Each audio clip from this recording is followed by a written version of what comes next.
The practice in the esoteric levels, advanced levels of Buddhist meditation, where, because I thought when I heard Aigen say that immediately, that relates to the whole thing that people are so surprised about in a way, or still puzzled about. Other Buddhists are quite puzzled about it in relation to Tibetan Buddhism, the whole visualization thing.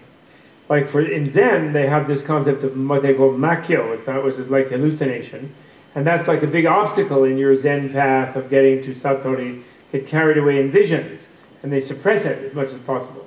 Whereas in Tibet, they use the visionary imaginative capacity once you have a certain understanding of voidness, where you therefore no vision will you be really stuck in, and every vision you will realize you're relating to, and it's interconnected with you, and it's partially your creation. But not entirely, but there's others involved on the subtle plane, but part of your creation. So anyway, there's this wonderful, what the esoteric practice is, in that at advanced level, is where the dream becomes a way of engaging with the whole different worlds of beings, and they say gaining merit, actually.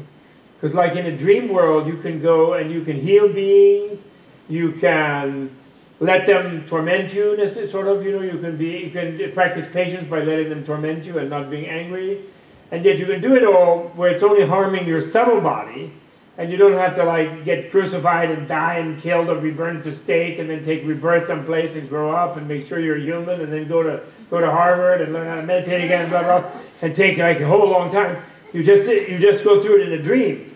So there's a stage of practice where you use the dream plane. It's called illusion body practice or magic body practice. It's one of the 6 yogas of Narapa, for example. And you're using, what you're doing there is you're not just fooling around. You're using the dream plane to encounter situations that you don't control, but in which you're challenged to accomplish heroic feats of patience, generosity, justice, creativity, concentration, and wisdom, or the paramita of the transcendent virtues. And do that so that you kind of can collapse a lifetime into a dream. You know what I'm saying? And that way you can accelerate your evolution toward Buddhahood through many lifetimes in a subtle plane. That's what those great adept yogis like Milarepa and people like that are doing. Why they live in a cave and they don't want to be. It's not that they're like Aigen's patient. They just want to go sit somewhere and be quiet and not be bothered. On the dream plane, they're going in the subtle plane and they're going into all kind of world of botherment and learning to develop a deeper, at the soul plane level, a deeper level of toleration of botherment. I remember one time in the past you had shared a story, which I don't remember. What? I remember one time in the past you shared a story, which I don't remember exactly, about someone who's had something to do with dreaming, and his family had left him in a cemetery, or something like that. Yeah, someone dreaming in a cemetery? No, that's the guy who was sleeping. Right. You mean the guy who slept his way to Buddhahood? Something like, right. Yeah, I like that guy. But he must have been dreaming. But they don't teach that as a dream thing. Oh, I see. But he was what's called merging sleep, the clear light of sleep, with the clear light of death, with the clear light of the Dharmakaya, the body of truth of Buddhahood. And this was this guy. It's a story. It's a fun story. It's about this one guy in India who was blubbering in a cemetery, and Nagarjuna or somebody like that, Saraha, one of the great adepts, the great sort of psychonaut shaman yogis, found him. He was going, he's a blubbering there, sort of a slightly fat guy. And so what's your problem? He says, well, they threw me out of the house, my wife and mother and everybody. They kicked me out of the village, they threw me out of the house. And they were, why did they do that? You seem a nice, harmless guy. And said, well, they got tired of me. Well, why did they get tired of me? Well, because all I like to do is sleep. And I just sleep and wake up, they feed me, and I go back to sleep. That's all I do. So now they said, well, if you just sleep, you can just go sleep in the grave, get out of town. And they're like, we're not going to feed you anymore. And so he was crying. He was thrown out. So now he said, oh, you are an interesting person. There's a borderline case, you see, whose borderlineness is being now actually a step forward. So he says, you're an interesting case because you are looking for something deeper than just running around being a person. because you just like to sleep. So now he initiated him in a certain vision of the world, and he etc. And he taught him the yoga of merging sleep with the body of truth, Buddha body of truth, and with death, sleep, death, body of truth, and what is called clear light of the void. And so then he said, okay, you got that, now go back to sleep. So then the guy went back to sleep, and the people in the town were slightly freaked because he slept for 12 years. And then nobody fed him, but he seemed just as fat as ever. And then finally, he started levitating his sleeping body. And he started floating over the village. And then, without waking up, he started teaching them the Dharma.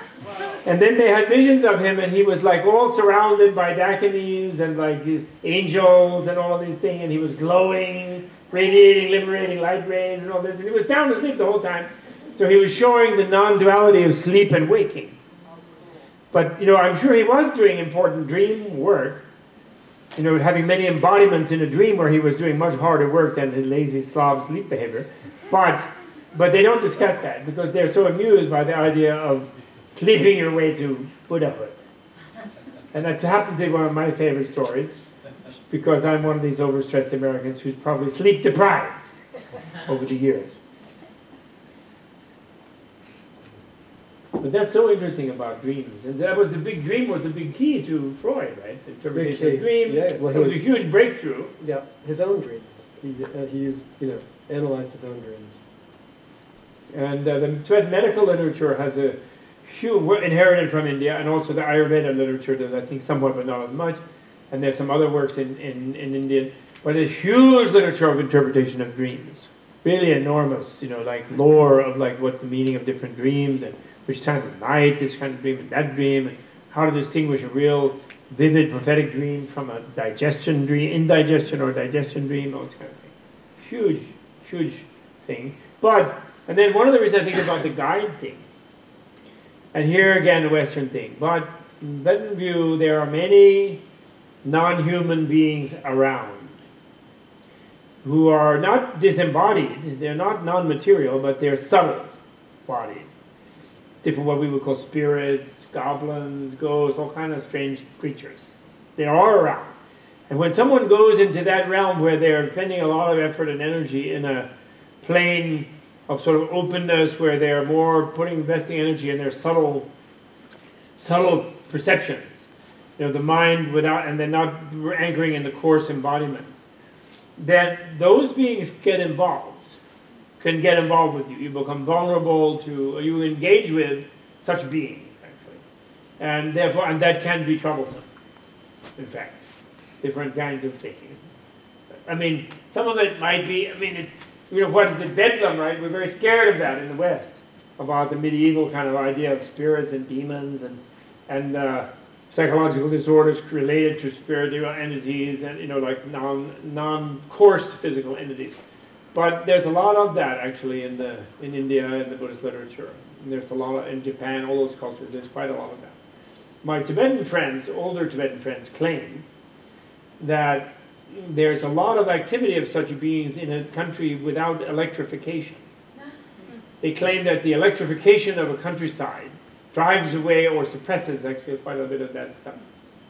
And so they say they don't really experience in their meditation thing, they're not bothered that much. Of course, the big ones don't care, you know, the big demons. But little dinky ones, you know, kind of too much electricity. It's sort of like Ghostbusters is so brilliant, you know.